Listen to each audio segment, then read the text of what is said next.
আগামী 15 আগস্ট থেকে সারা দেশে আন্তনগর ট্রেন চালু হবে, তবে তার আগে প্রথম ধাপে মালবাহী ট্রেন ও দ্বিতীয় ধাপে লোকাল এবং কমিউটার ট্রেন চালু হবে। এদিকে আগামী 17 আগস্ট থেকে চালু হচ্ছে মেট্রো রেল। বিস্তারিত জানাতে চট্টগ্রাম থেকে আমাদের সাথে যুক্ত হয়েছেন সহকর্মী নয়ন বড়ুয়া জয়, এবং জয়ের কাছ থেকে জেনে নিতে চাইবো, জয়, ট্রেন চলাচল পুরোপুরি স্বাভাবিক হবে কবে নাগাদ, কি জানা গেল?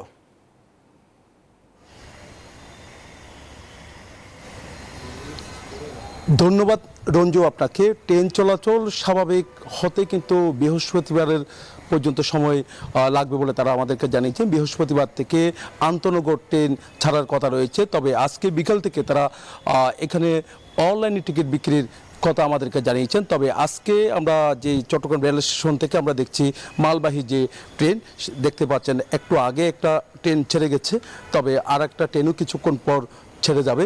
মালবাহী ট্রেন চলাচল শুরু হয়েছে। এর আগে আমরা দেখেছি তেলবাহী ট্রেন। স্বাস্থ্যকর অল টাইম হানিকম, সব সময় অল টাইম হেলদি লাইফ চলাচল করেছিল ওয়াগনগুলো।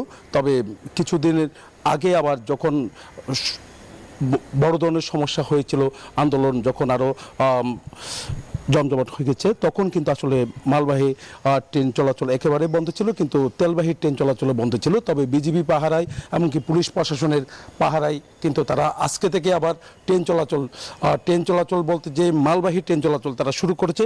তবে যাত্রীবাহী যে ট্রেন, আন্তনগর ট্রেন, বৃহস্পতিবার থেকে চলবে বলে আমাদেরকে জানিয়েছেন।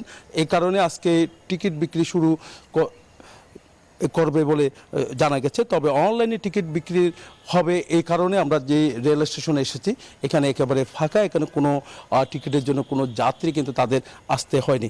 তো ট্রেন চলাচল ধীরে ধীরে তারা শুরু করতে যাচ্ছে। তারা বলছেন যে এরকম পরিস্থিতি থাকলে ট্রেন চলাচল স্বাভাবিক হবে। এর আগে চট্টগ্রাম থেকে চাঁদপুরগামী যে ট্রেন, সেই ট্রেনও চলাচল শুরু হয়েছিল এর আগে। এই ছিল আমার এখানকার সর্বশেষ। ফিরে যাচ্ছি স্টুডিওতে রঞ্জুর কাছে। জয়, আপনাকে ধন্যবাদ।